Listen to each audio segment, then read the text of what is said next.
All right, welcome to another episode of Work 4.0. We are starting an exciting three-part series here. I am partnered here with Jess Goldberg, and for the next three episodes, you're going to hear us go through and talk about leadership, organizational culture, and AI. Three big pieces that have come up in a lot of conversations throughout the past year about the future of work. And when we talk about Work 4.0, what will leadership look like? How do we manage organizational culture in the future of work? And what is the role of AI now and in the future? So, a little bit of information about Jess before we dive in. All right, and then if you hate this, just tell me and we'll redo it.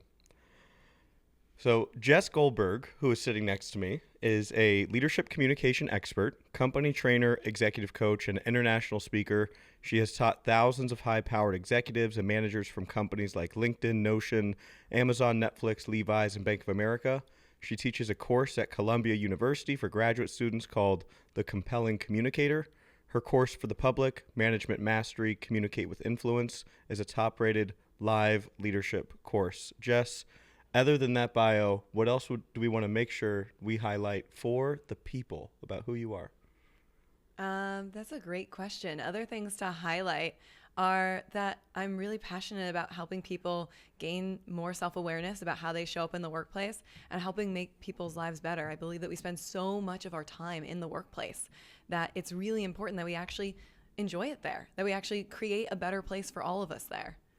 Does that ever feel like, I don't know, like bold is not necessarily the word I'm looking for. Does that ever feel like a hot take? Like, do you ever come up with somebody in a conversation that's like, I just don't think people should enjoy work at all?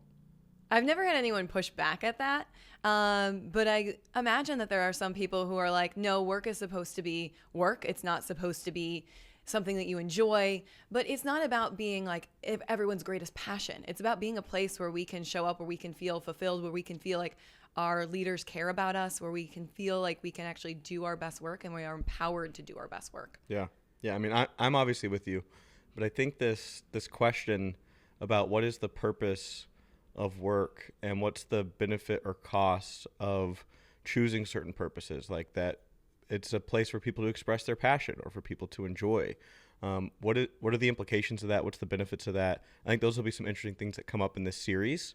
And so today, the first piece we're talking about is leadership. And when you and I sat down to talk about leadership and the future of work, we actually talked about how important it was to kind of just take a moment and talk about what is the current state of leadership, and let's reflect back on how has leadership developed and the state of leadership research, how has that developed over the last couple decades. So as you were kind of preparing for this conversation, I'm curious what thinking about all of that was like for you. Yeah, there's a lot to think about when we think about the current state of work and we think about the current state of leadership. One of the first things that comes to mind is that right now we are at an 11-year low on employee engagement. 11-year low. Yeah. Over 75% of employees do not feel engaged at work. So let me say that again. Over 75% of employees do not feel engaged at work. Yeah. And that has to do mainly with ineffective leadership. So managers, they have a 75 or 70, I think, percent variance on whether or not employees actually feel engaged. Yep. So it's a really big deal that we actually start to teach leaders how do they actually show up, how do they actually engage their employees, because that actually impacts not only how they're feeling at work, but their productivity as well. Yeah. Yeah. And it's especially important for leaders because ultimately the number one variable that is predictive of engagement or disengagement going up or down is someone's relationship with their manager, their direct boss. What's that relationship like? And I'm trying to think of the exact number. I think in Gallup's latest state of the workforce report, the number that they give, which they give every year, is estimated cost on the global economy due to employee disengagement, and it's somewhere between 7 and 9 trillion each year. And so when we're talking about lost productivity that comes from loss of engagement, take out the whole story around actually caring about how much people are enjoying their work. Cool, let's assume you don't care about that. But if you care about productivity, getting stuff done, or if you care about the health of an economy, how much money are going in people's pockets, ultimately disengagement crushes both of those things. Yeah, and the number one reason people leave a job is because they don't like their manager. That's Yeah. the number one reason they leave. And so if people are leaving, it's actually really costly to hire a new person, to train them. And so it'd be easier if we could actually train up the leaders to actually retain those employees. Yeah. Yeah. I sigh because it's something that we talk about a lot with all sorts of leaders that we work with, which is we're in this weird time right now when it comes to leadership development because through the last 2 decades, we've been spending more than ever, year over year, on learning and development for leaders. And yet people's satisfaction with their leaders continues to go down, which like shows you we're not focusing on the right things. Yeah, we're often still focusing only on results and not focusing on relationships. Ooh, And say more about that. so when we focus on the output, the end goal, what happens is leaders, they tend to focus only on, okay, what do I need to get there? What are my vision? What is my dreams? What is the way that we get there? And then they don't remember, okay, what is it that actually is going to inspire my employees? What's actually at the root of their problems at work? Before I, give an answer, can I actually ask a thoughtful question to understand the root of the problem so that I can give the right solution? Because if we give an amazing solution, but it's to the wrong problem, well, then it's the wrong solution. And I'm finding that leaders are so focused on that output, they're focused on giving the right solution, that they're not actually figuring out what's the problem they need to be solving. How do they Yeah. actually inspire and motivate their employees and drive them forward? Yeah. I often talk about that as the commitment to pushing short-term action while undermining long-term progress. Yes, absolutely. I say that influence compounds over time when we focus on relationships. Yeah. Yeah. Yeah.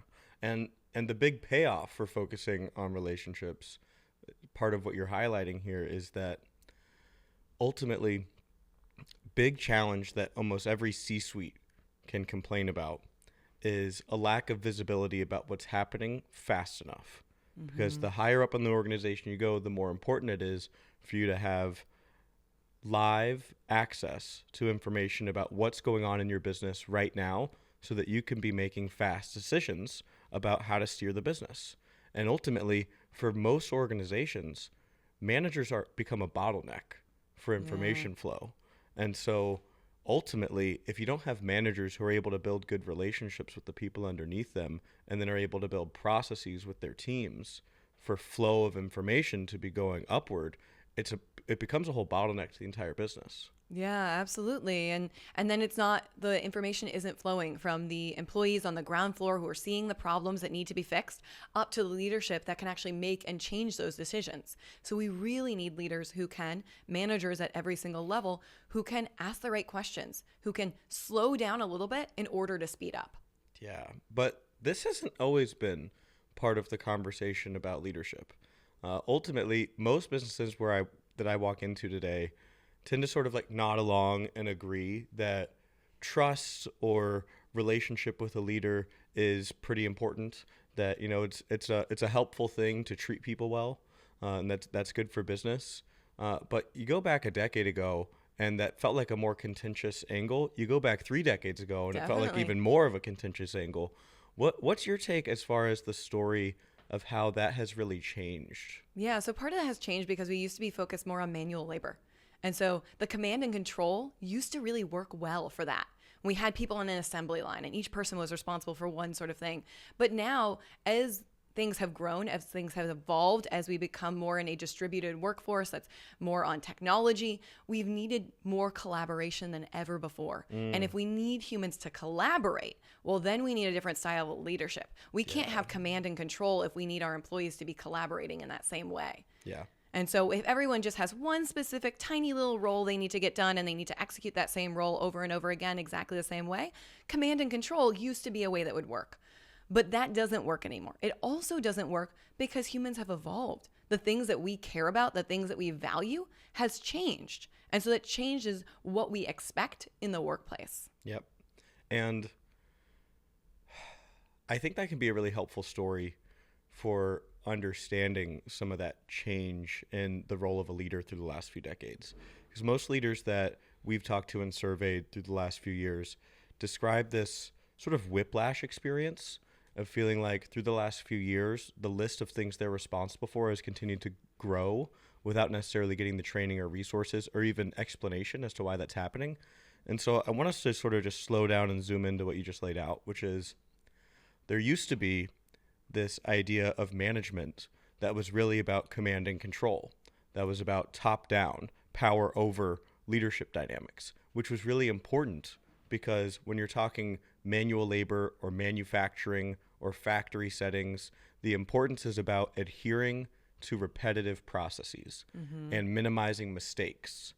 And so having somebody that is being directive, really, really clear communicator, very fast, highlighting mistakes that are happening and changes that need to happen, really important. However, shame, micromanaging, and high stress dynamics in a relationship undermine creativity and resilience. Yeah. And so in a workforce where you need people who are being creative, who are processing a ton of information, making a lot of decisions throughout a day, who you might qualify as knowledge workers as opposed to manual laborers, that style of leadership actually undermines what the majority of the current workforce really has to go through. Totally, absolutely. And Google did a study on this. So it was called Project Aristotle. And what they did was they looked at all their different teams and they were like, why do some teams perform better than others? Yeah. And what they found, ironically, was the one thing that made their teams most innovative was psychological safety. So exactly what you were just talking about. Psychological safety is the ability for us to feel safe to share, the ability to say, hey, I see that there's a problem here. Let me raise my hand and call this out. I have this innovative idea. I'm not afraid to share it because I'm not going to be shamed. And that ability to, fail a little bit at times, but also actually grow and learn through that is really important. And that ability to feel that trust with your colleagues and that trust with your manager. Google found that psychological safety is the most important trait to the best performing teams. And so leaders need to be able to cultivate that. It's funny that you bring that up because as I was thinking about this conversation and reflecting on leadership research through the last few decades, Project Aristotle really seems like one of those nexus points. Like it was in 2012, and so you could look at the buildup of leadership research up to that point, and then what has happened after that point. So it's like before 2012 and Project Aristotle at Google, them really going in to understand the dynamics of their team, and then surfacing, like you highlighted, psychological safety is the thing that makes our highest performing teams the highest performing. Before all of that, you had all these different things that were building up, like Daniel Goleman and emotional intelligence. You had strengths-based leadership start to bubble up. You had transformative leadership start to bubble up. You had mindfulness that was really starting to accrue a whole bunch of research. And then like 2012, it's like, psychological safety, really important. It was established as a concept in the 90s, I think Amy Edmondson, but then we see it starting to get this like stamp of approval, like, Google, who makes a ton of money and is huge. It's important for them. And then we start to see from 2012 to now, it's almost like that has just gotten deeper and deeper highlighted and underlined with the work of, Brene Brown and Adam Grant and the conversations that have just been happening about leadership and what should be happening in a workplace. You sort of see the book titles that HR leaders and CEOs get excited about when you talk about leadership. All of them are talking about psychological safety through the last decade. And yet disengagement is still going up. And so it's like, this isn't a knowledge problem. Like it's not that we aren't all aligned that psychological safety is important. It's that still there's some skills and understanding that aren't happening. Yeah, totally. So I think that there's twofold to this. One is what I call the obvious paradox. So sometimes I create a little graphic and I show people this, and it's like, I know this versus I do this. Yeah. So we might know that it's great to create trust and safety on our team, but do we actually do that on a day-to-day basis? And so that gap between how much I know and how much I do is a really big problem. Sure. And I think that we're going to continue to have this problem more and more because we actually have access to so much information. But how much are we actually shifting our behavior? So that's problem number one. Problem number two is that, I think a lot of us think that leadership is like this thing. It's a special quality that maybe we're born with it or not. But it's a set of skills that we can train and develop. And the problem is, and we continue to see this still more and more, is that most people are put into leadership positions because they were great at what they did. They had incredible amount of expertise or knowledge in their domain area. But then they've got moved into a leadership role. And now they're managing people instead of managing data. And now they don't know how to deal with that. And that's a very hard thing to pivot and to start to gain those skills. And so, yes, we're investing in it, but I don't think we're investing enough. I don't think we're investing enough in the people that really need those skills and those development and that need those practical frameworks for how do I actually, increase my skills in this area. 100%. And I think that lack of investment and intentional systems building that is built around making sure those things are outcomes of leadership relationships and organizational culture, I think that ultimately comes down to most people within workplaces not knowing what they don't know, which is how hard it is to change behavior and learn skills, and how different the skills are required of excellent managers compared to excellent individual contributors. Yes. Like there's almost this illusion that, well, if I can write down on paper all the things that a good manager has to do, and I find somebody that was really good at their job in a particular department, I can hand them that piece of paper, and then they should be able to do those things. But behavior is hard to change, and just because somebody's a star wide receiver on your football team doesn't mean they're going to be a star head coach. Mm-hmm. Absolutely. And some of the challenges at play that organizations deal with is like, okay, well, how do we decide who's right to promote? How do we decide who's right to take in? And then there's also the cultural element of the organization that can make it hard for a leader to actually shift some of the behavior. If the culture isn't set up in a way, which we'll dive into later, if the culture isn't set up in the right way, then it's hard for those behavior change to actually happen. So it can't just be one individual leader on their own, one manager on their own, making some of these behavioral changes, though they can make an impact on their team.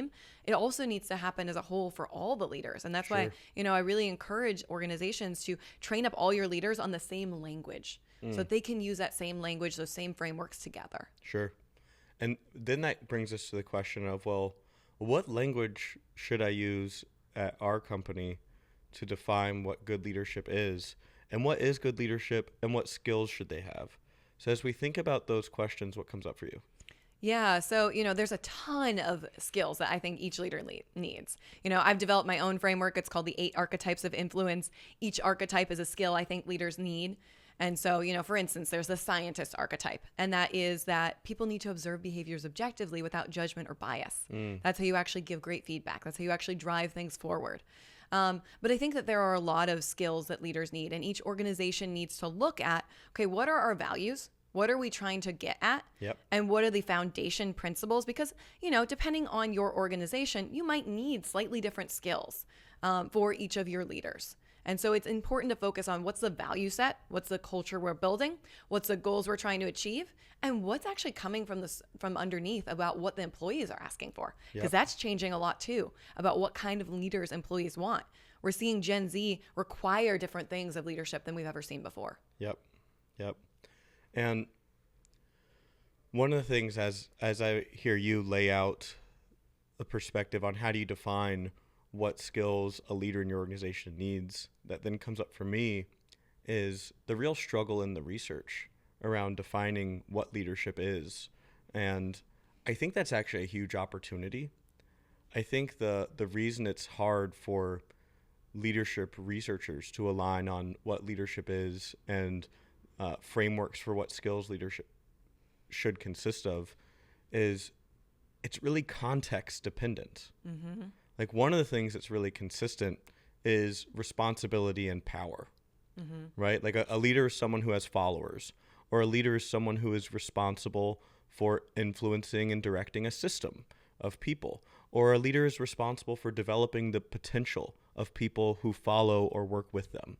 But ultimately, it's about responsibility and influence or power.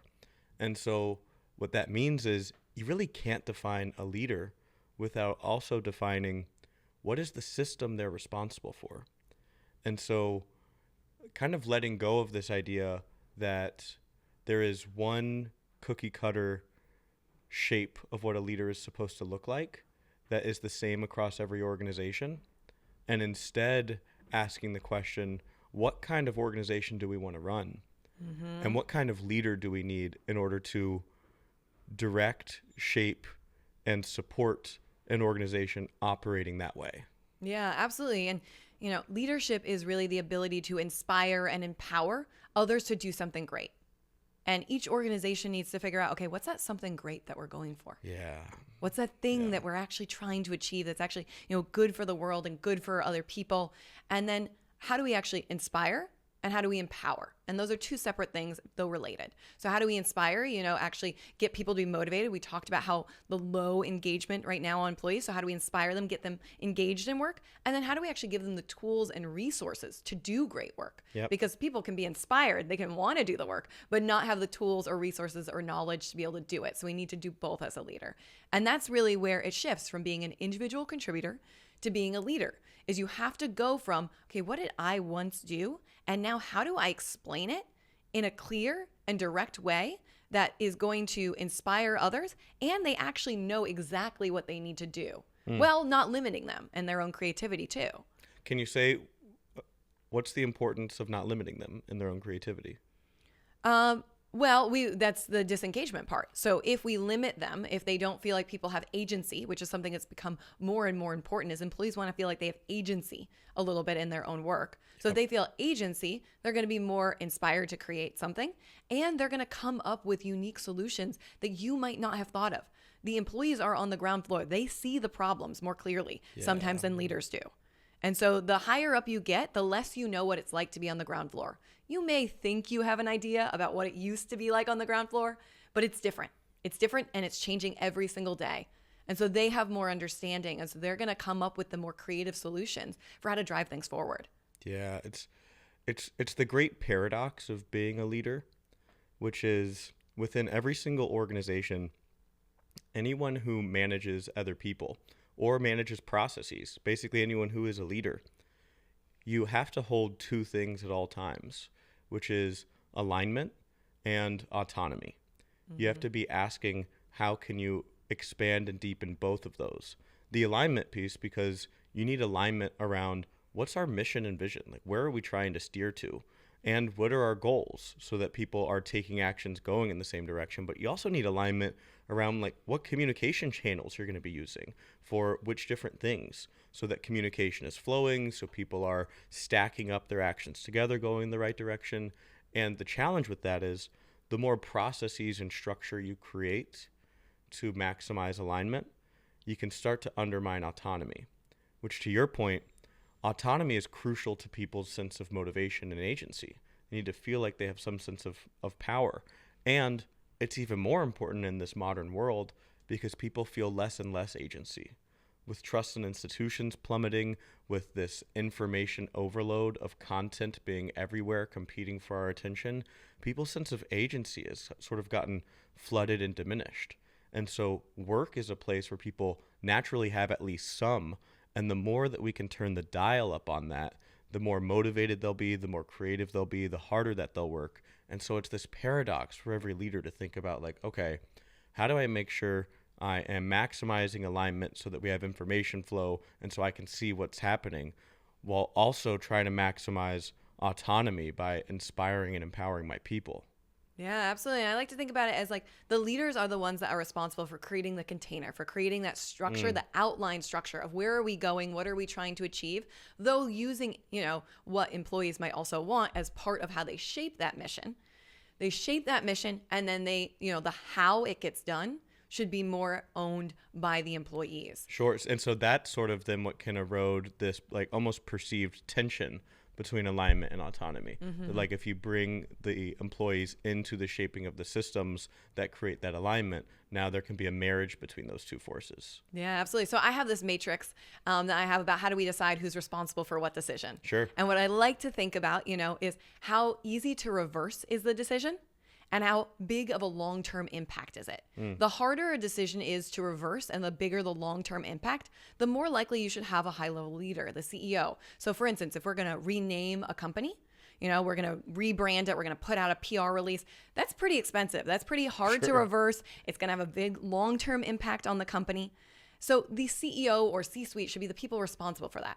But then the decisions that are low cost to reverse and lower long-term impact, those are the ones that really you should have your managers, your ICs owning those decisions. That's where we get that bottleneck of managers, is when they think they need to own every decision. So Sure. for instance, a social media graphic being posted, providing it's not, incredibly controversial, an individual contributor should be able to fully own that process. And so that's where we start to get a little stuck. So I'm giving you the two ends of my matrix, Yep. The high cost to reverse and the low cost to reverse, low long-term impact. But there's also, other pieces. And so it's worth thinking about in that matrix, okay, how, big of an impact is this going to have? And how, big of a long-term impact, how much cost is it going to have to reverse? And if it's not that costly to reverse, or it's not that big of a long-term impact, can my people underneath me actually be in charge of those decisions instead? Yeah, and that matrix is so helpful for thinking about top level leaders letting go of things that they don't need to be responsible for. Because we just got back from doing this offsite with this company that has about 45 people. And so they're at this point where the top level leaders are doing too much. They have their hands in too many things, and it's creating processes that are really hard to upkeep, and like things are falling through the cracks because they can't make every meeting that they're supposed to make. And so then other people have to step up, but then they don't really feel like they're actually in charge of certain things, or they don't have purview over certain information they need to do that role well, but they also don't have enough money to hire full-time people in certain leadership roles. And so it's this challenge of, how do we take some things off of like the top level leader's plate? And the conversation we were having with him was, well, what's keeping you from doing that? Well, I don't trust that there's anyone that can do it as well as me. But then that's where that matrix comes in, because the key is to identify the lowest risk things that you can, that you would be okay with accepting 80% as good, or maybe 60% as good as you would do, but it's okay because you can risk it, because the risk on the business isn't that big. So when you can take those things and put it in that matrix, then you can answer the question, well, okay, well, so I think other people won't do it as great as me. Even if we accept that to be true, what are some things that you could take down that are lowest risk, so that then you can see what could happen, so then you can also have the time for someone else to then get good at it. Yeah. And then that also, is developing that skill of being able to delegate effectively. How do you actually make sure, and this is where most leaders struggle, is how do you actually communicate clearly what the task is you want to have done? What's the clear objective goal that you want? And what's the step-by-step process that maybe it would happen? They don't have to necessarily follow the how, but just so that they know an option of a how, you should be able to clearly identify that and explain that. That way, when you're giving those, low long-term impact, low cost to reverse things, people can start to figure out, how do I actually do this? And there's a concept that I often have read about. I can't remember who wrote about it, but it's called giving away your Legos. And I find this, in so many startups that I work with. Then when they started the company, when people were early on, they were so excited. They got to do everything. They got to play with all the Legos. But then there becomes a time where you have to give away some of your Legos, and someone else gets to build that castle, or they get to build that moat. It's hard. And that's hard. And it's an emotional thing. So sometimes it's about trust, but it's also about that emotional thing of, oh, but I actually really like to do this. And like, you can't do everything anymore. And in order to scale, you have to be able to give away some of the things. And I like your point about it has to be, can they do it 60% as well? If they can do it 60% as well, it's actually going to help you drive things forward faster. And they might do it better. But the point is, we have to at least... They likely will ultimately do it better. Right. They likely, because they're going to have more Right. time. They're going to be devoted to only that. And they're going to care about that. That's going to be their everything. And so they're often actually going to do it better. For that leader to let go, though, they usually have to accept. They have to accept the idea that it's actually okay for someone to do it worse. Yes. So that you can actually let go, and then that allows them the freedom to then let the other person take responsibility for. And almost every time where I work with a leader and they do that, it's just a matter of time. Before then they're like, oh, wow, the other person's doing way better than I could It's have. like maybe the first week they're not doing as well. But we have to give a little bit of patience. We have to sometimes have to zoom in a little bit in the beginning, be a little bit more hands-on in the beginning to help make sure they got it. And then we start to zoom out. And that zoom out is really important, because then you can focus your mind on the higher tasks and more important things for you. And you can allow them to do great work. So you talked a little bit about these archetypes of a leader. Could you walk us through quickly each of Yeah. those? You Yeah. mentioned the scientists, so maybe we start there. Yeah, so the scientist is that we can observe behaviors objectively without judgment or bias. And so with each of these archetypes, I've developed kind of a framework. So the archetype is a mindset, a way that you need to think as a leader. It's a easy way to just remember. And then underneath, I actually built out frameworks underneath each. So underneath the scientist, there's a 7-step framework for how to give effective feedback. We're not going to have time to go through all of these today, but Sure. I'll go through high level each of the archetypes so you That'd be can great. understand them. And just to be clear, every person who is a leader basically falls into one of these categories. Well, actually, what I believe is that everyone falls into a category, but they actually need all of them. So there might be one skill that you're stronger at, but every leader needs every single one of these skills I'm going to mention Got in it. order to be a great leader, because there's different scenarios. Sure. You know, one time you might need to give feedback, but another time the other one is the coach, that we actually, encourage the best in our employees. And the Sure. skill associated with that is asking great questions. So you might identify with more with one as being like, oh, well, that's like my core archetype. That's what's like my natural strength. But that really, if you want to be a really empowering and inspiring and productive leader, it's about developing skills within each of these buckets. Yes, absolutely. We need all of them. And that at different points in time, we might need to be more of a scientist, or we might need to be a little bit more of a coach for our employees. And I have, frameworks for how do you think about when do you need to be a coach versus when do you need to be a scientist. Sure. And I can talk a little bit about that too, but I'll give you an overview first of all of them. That'd be great. So the first one that we just mentioned was the scientist. So observing behaviors objectively without judgment or bias. And then there's the coach. So the ability to actually, encourage the best in our employees that we believe and they achieve.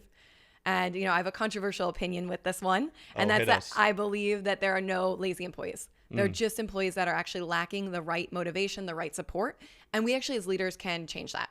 And we change that through, when an employee is stuck and they're unmotivated, we sometimes might need to not just give them that scientist, that harsh feedback.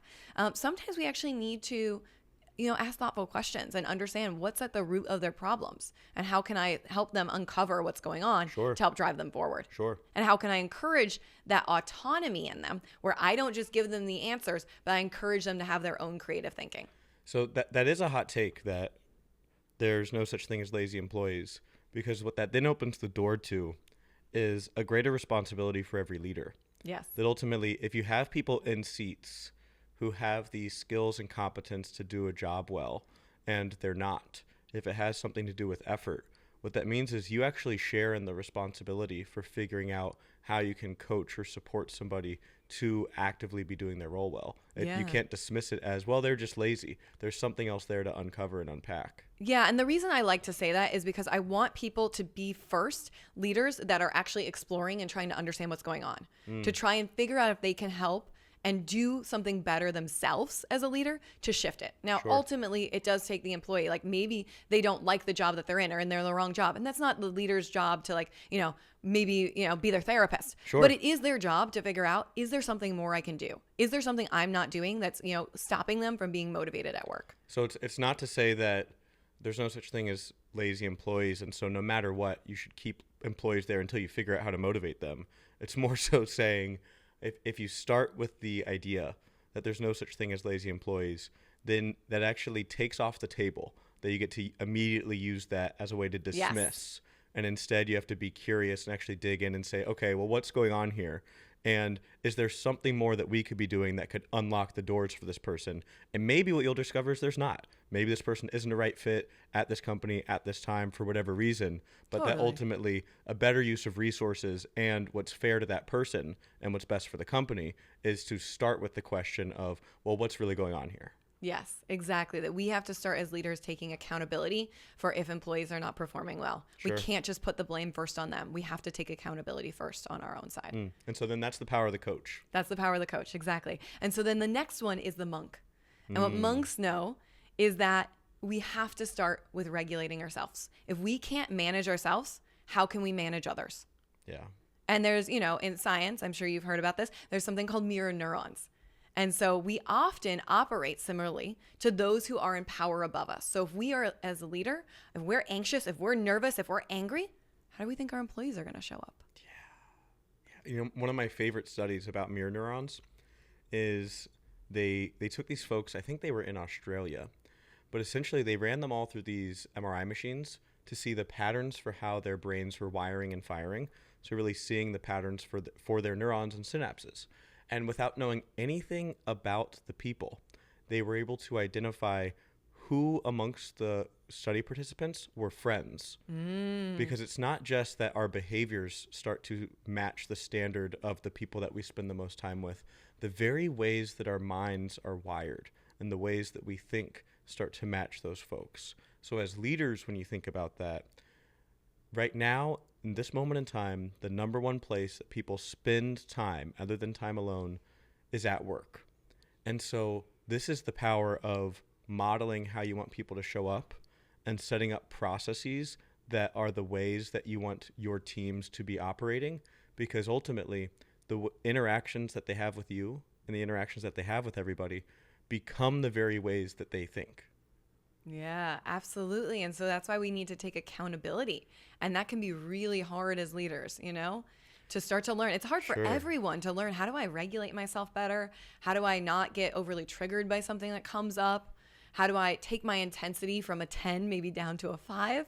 Because sometimes our intensity can overwhelm our employees. So, or maybe if your intensity is at a 0 or a 1, how do I actually crank it up a little bit to inspire and motivate them?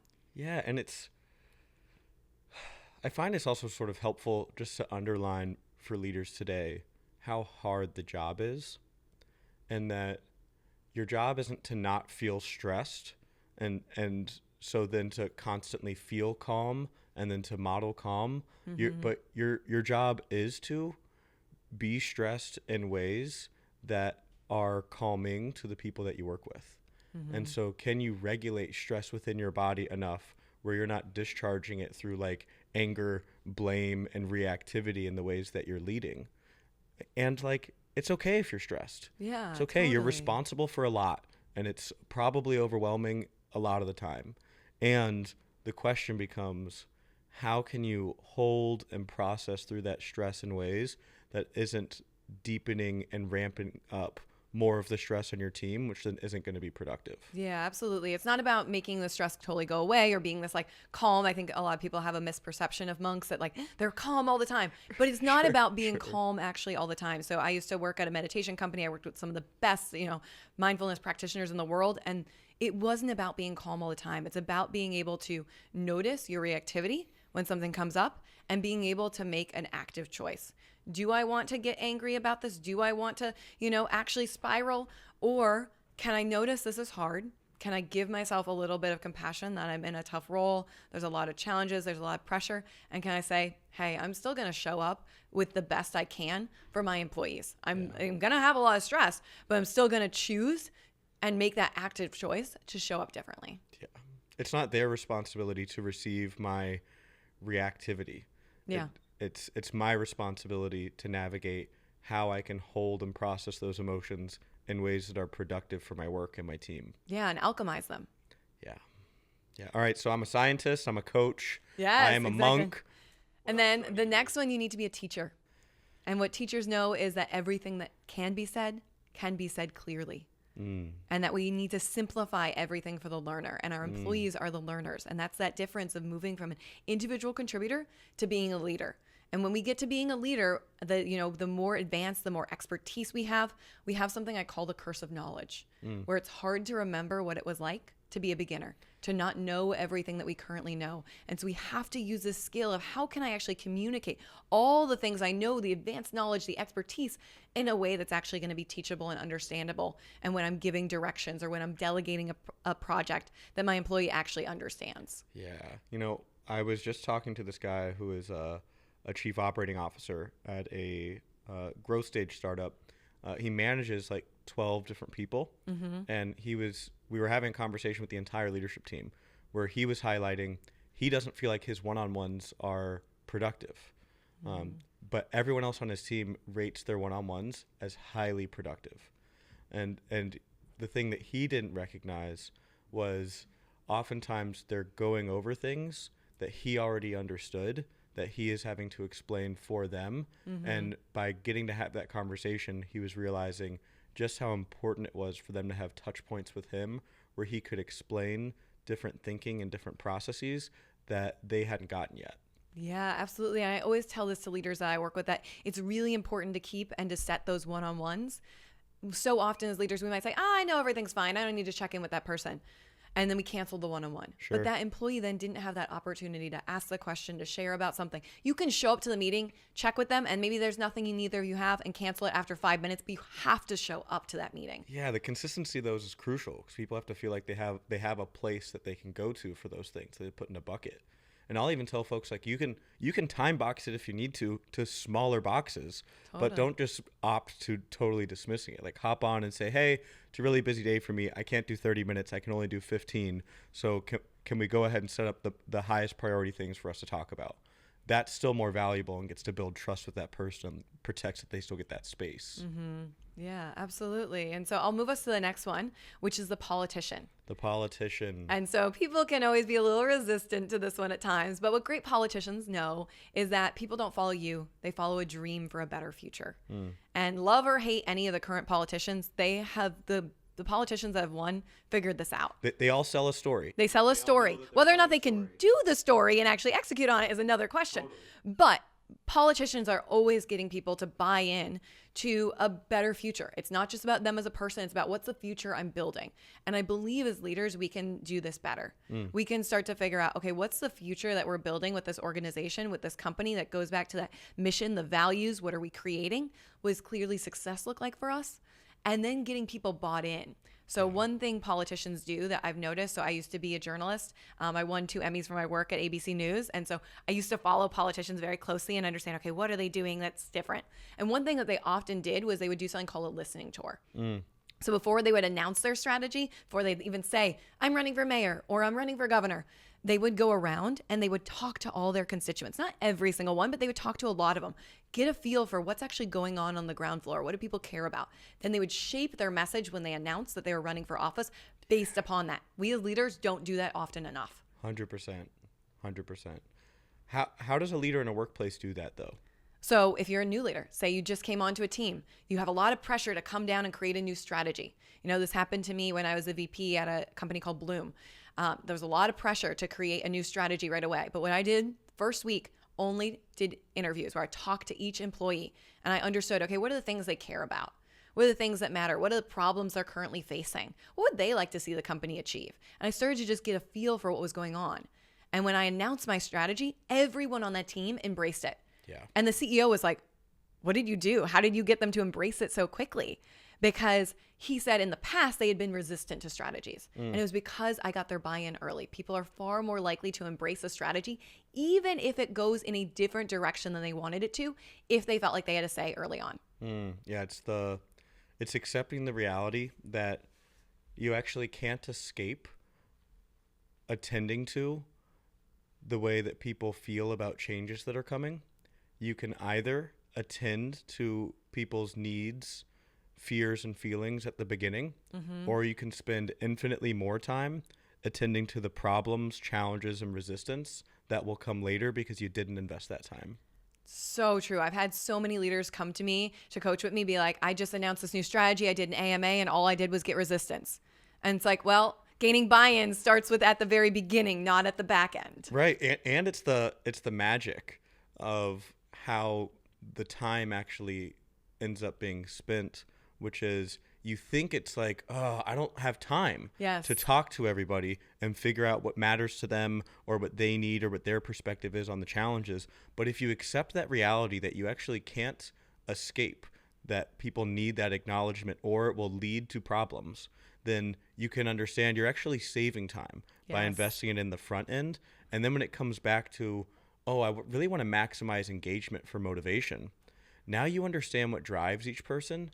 And now as you unfold that strategy, you understand how to tell that story in a way that actually maximizes their connection between their identity and what's happening in that workplace. So now they can be even more motivated. So like that's the power of being that politician, is that you get to connect that story to everyone's individual story of who they are, which then gets them more motivated, because there's nothing more motivating than trying to reinforce to yourself that you are who you think you are, to be able to defend your identity. So if you understand who everyone is, what their needs are, and then you can get good at connecting that story of what you're doing as a company to people's identity, you will not find people who are harder working or more creative. I absolutely agree with that. That's such a good point. And, sometimes leaders come to me and they say, but Jess, I don't have time to talk to everyone. And so there are two key questions that I like leaders to think about.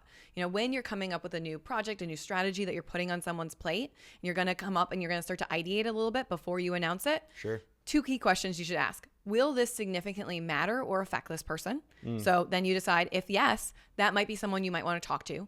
And do they have the skills or expertise needed to give me information that might be helpful in me shaping this strategy or this project that I'm going to do?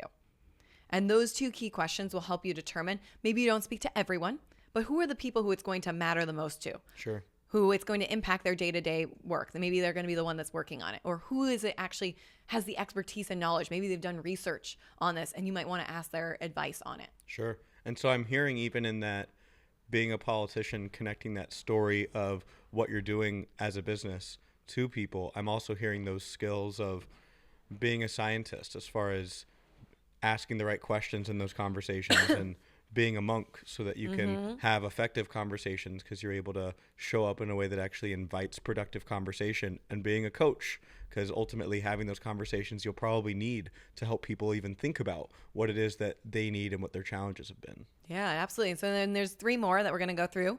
The next one is the air traffic controller. And that, in order for people to follow you, they have to know which runway to take. And so that goes to that decision-making matrix that I was talking to you about before. Who's responsible for what decision? If any of you have heard of RACI, it goes back to that. Who's the doer? Who's the one that's responsible for actually making the decision?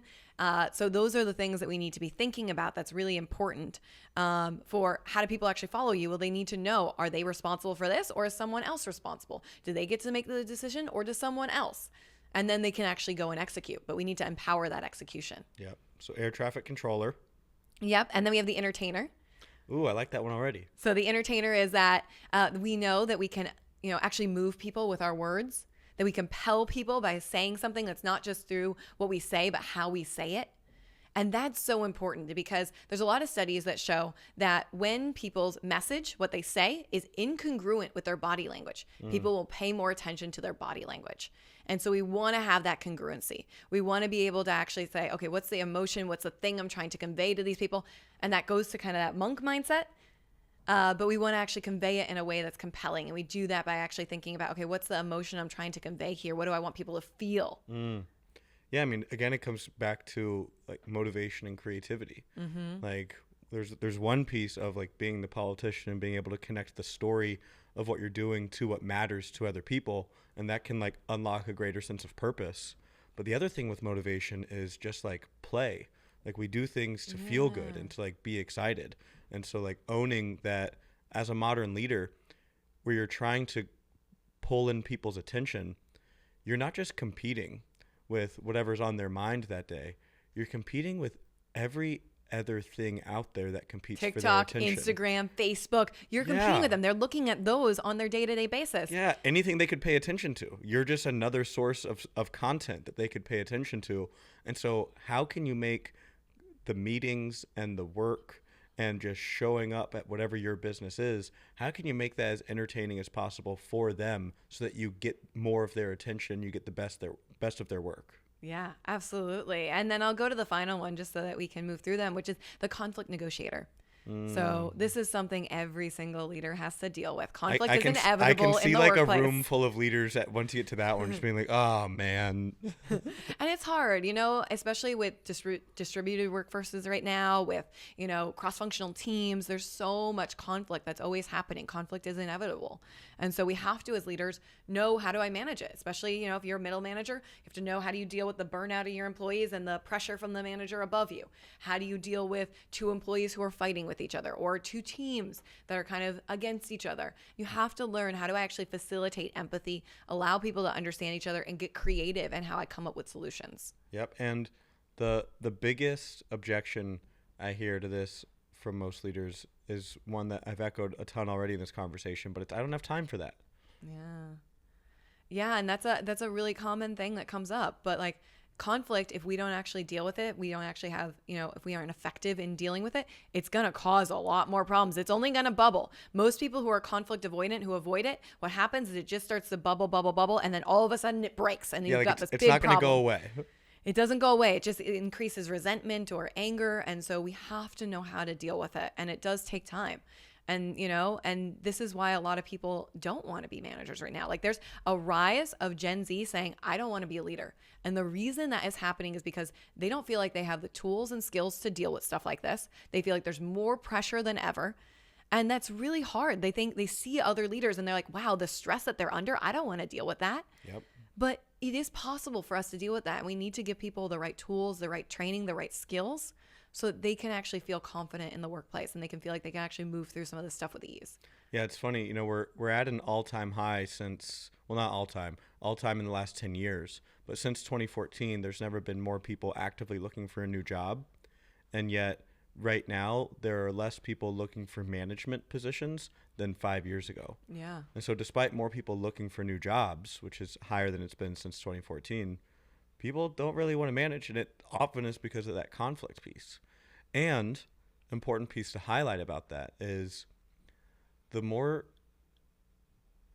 talented and the more intentional effort you can put in around those other buckets, the less conflict you end up happening. Absolutely. When you can activate someone's sense of purpose by knowing how to connect the story of what you're doing to what matters to them, when you can show up in conversations in ways that are regulating with them so that they can feel a sense of trust with you, when they can trust your competence in knowing that you're going to actually go in and do the work and look for the right data to drive decisions, when you can coach them up so that they feel supported and they feel like you're helping to guide not just their work, but also their development.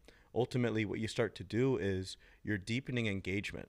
And it's not just that means your engagement scores and your surveys are going to go up so that people you work with are going to be happier because engagement is going up. Great. What happens with engagement going up is they're more tightly connected to the company and the business, and they are more likely to be creative and resourceful, which means they are more likely to look for more solutions when conflicts come up.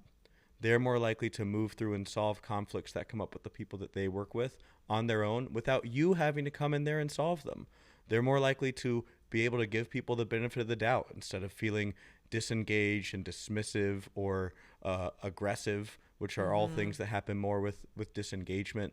And so, like, that's the payoff. Like, oh, I really don't want to have to deal with conflict. Great. The better you can be at those other things, the less conflict you're going to have come up. Totally. And so that's why, normally I teach these as a foundation, like all the other skills build towards conflict negotiation. Because yes, when we can inspire and motivate our employees, when we can get to the root of their problems, when we can be regulated ourselves, when we can actually give them clarity on who's responsible for what and give them clarity on how they should move forward and inspire them, it's going to be far less likely that we're going to deal with this conflict. And, there are a bunch of things we can do to prevent conflict. And that starts with us assuming good intentions, having really clear feedback loops and clear agreements at the forefront. And then also there's something I like to call the human touch protocol. What is that? So the human touch protocol is, right now we're working in lots of distributed environments, remote work. A lot of us are using Slack or using email. And what happens is whenever you send a Slack or an email, people often read it 2 emotional tones lower than what you intended it. So if you say, what's the status of that project? Well, they might read it as, what's the status of that project? And you're like, whoa, you're like, that's not what I meant. Why are they coming in so hot? And it's because they don't see your body language. And so what I always encourage leaders to do is, as much as we can, if we notice something starting to, have a little bit more, maybe they send you a passive aggressive message back. Well, maybe that's a time to move it to a Zoom call. It's a time to let them feel your body language, feel your tone of voice, feel your care. So that things don't get out of hand. So the way that a lot of things are getting out of hand right now is that it's this virtual world where we've dehumanized the person on the other side. We don't actually have connection with them because we don't see them in the office every single day. We don't have coffee with them. We don't know about their sister who's in the hospital. We don't know about any of these things. Sure. So we can just, read something and assume the worst. And we need to assume the best and then increase that human touch protocol. Yeah, it's the importance of thinking about the relationships that you have with each of the people that you lead and understanding when you are investing and when you are putting at risk the strength of the trust with that person, and that if you're communicating something that might be a little bit more sharp, asking, is there anything else I can do about the way I'm communicating this that can make it less likely that this damages the relationship and more likely they can hold it? And if the answer is, oh, I don't think I really can asynchronously, then the next question is, can I actually afford to wait to communicate this at a time where we could do it on a call, Yeah, exactly. live? And if so, that's better. Yeah, and otherwise you're gonna be on the back end having multiple calls trying to solve the problem on the back end because they'll have gotten angry, they'll have gotten irritated, or something has happened. So solving it in the beginning, slowing down, it's that common thing that sometimes we have to slow down in order to speed up, and it can feel hard with all of the pressure that leaders have to do so much in such a short amount of time right now. Yeah, well, it's really hard for so many really good leaders, because the thing that helps you succeed in so many aspects of business is thinking about how to do things efficiently. And then when it comes to communicating with others, the most efficient way to share information is not always the most effective. And so it's accepting that you have to be thinking about effectiveness and efficiency when you're communicating with people. And sometimes the fastest way to tell someone how to do something, or the fastest way to give someone feedback, or the fastest way to communicate anything to somebody isn't always the most effective for that relationship. Yeah, absolutely. And this is a challenge for all leaders, What got you here won't get you there. And so the skills that got them to the current leadership role, the being efficient, the being the most knowledgeable person in their expertise and domain area, now is not what's going to get them to that next level of leadership. It's not what's going to get their team to that next level of success. Yeah. And that's the biggest challenge that leaders have to face is, what got you here won't get you there. And there's a new set of skills you have to learn and develop. Doesn't mean the skills you had before are bad. They're great. But now we have to balance them with an additional set of skills. So what got you here won't get you there. That brings us to a question around, what do you think happens in the future of work to leadership? Like, when you think about work 10 years from now, how does leadership change? What skills are really crucial in the future of work? Yeah, I see a lot of the skills that have been starting to rise up as being important right now will continue to be even more important in the next 10 years. So there was a study done of Fortune 500 CEOs. It was done by Carnegie Mellon and the Stanford Research Institute. And what they found was when they studied these Fortune 500 CEOs, 75% of their long-term success was determined by people skills. Only 25% of their success was determined by their technical knowledge. So 75% of long-term success is determined by people skills. And I think that will be more and more important as we continue to go on. Yeah. So being able to empathize, understand your employee, ask those right questions, being able to have emotional intelligence. I also think adaptability is going to be a really big one. Being able to be adaptable because things are changing at a very rapid pace. We've seen the rise of AI completely change a lot of things for people, and how leaders lead those organizations that are changing, how adaptable they are, how their ability to deal with change management is also going to be very important traits for the future. Well, a point around that for most leaders is there tends to be this mistake that we make, which is we think that if someone has a really high IQ, then that means they are really adaptable and they're going to learn and change quickly. But the ability to change patterns is different than having a really high IQ. So just trying to look for people that have been excellent in a particular role does not necessarily mean that they are going to be high in adaptability. Yeah. In fact, they've done these studies looking at people, and based on IQ scores, often it turns out that people with really high IQs are more likely to fall into limited beliefs and rigidity, and are slower to change their beliefs than those lower on the IQ spectrum. And so it's like a crucial skill. It's not just how fast can you process information. Your fastest learner of information in your company might not be the person who is fastest for developing new skills or understanding new ways of doing things. And so kind of understanding the key pieces that go into adaptability, which are really more so about those people skills, about somebody's ability to navigate through uncertainty and regulate their emotions. And so that's really tough to interview for. Mm-hmm. So how do you look for people that are highly adaptable?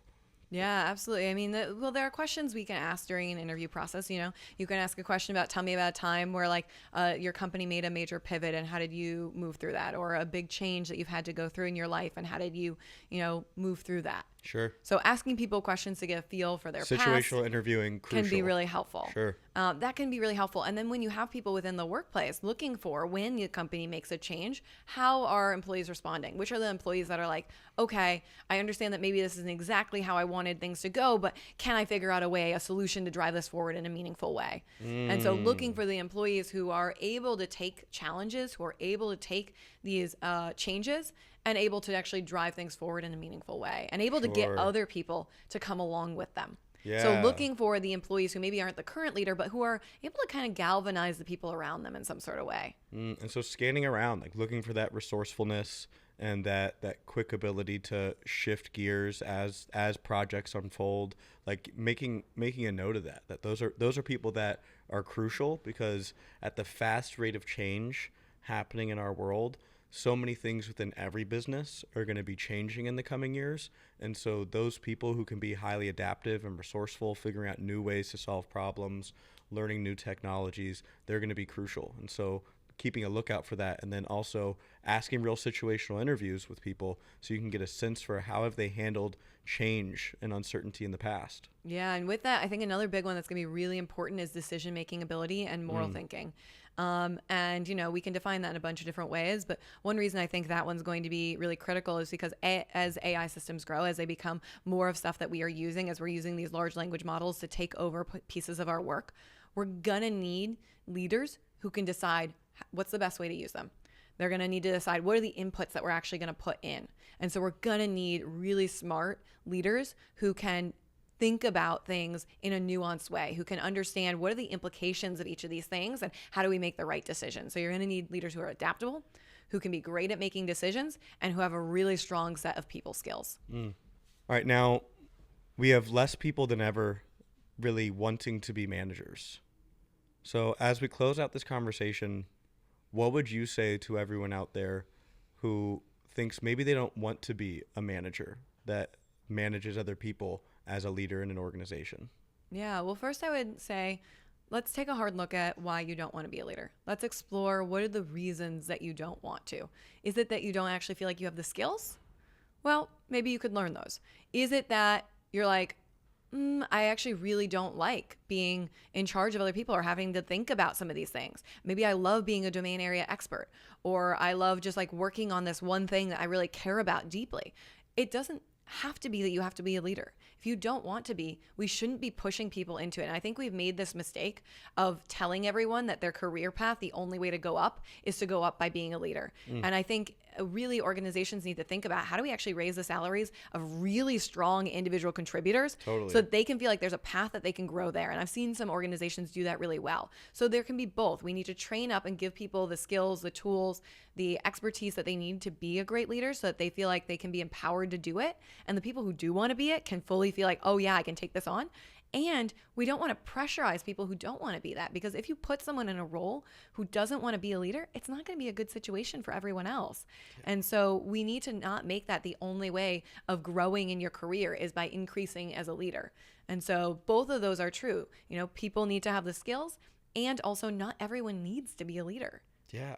And if you're somebody out there that has skills for connecting with, understanding, guiding, teaching, coaching people, know that now more than ever, we're desperate for real leaders. Yes. We are desperate for leaders. And so if you have any of those natural skills, or you've developed those skills and you care about people, and you sort of think like, I don't know if I would be a good leader, or I don't know if I want to deal with having to do that, know that it's a responsibility that at this moment in time, we need more people taking on, because there's such a void of really strong leadership out there.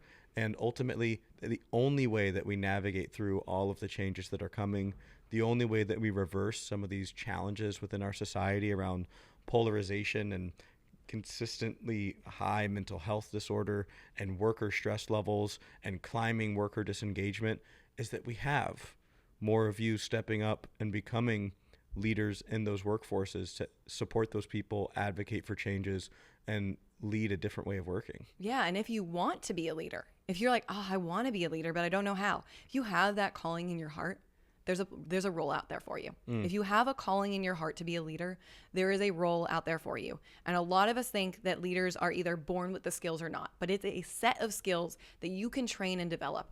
And I encourage you to focus your energy on how can I develop those skills that I need, because some team out there needs you and they need you as that leader.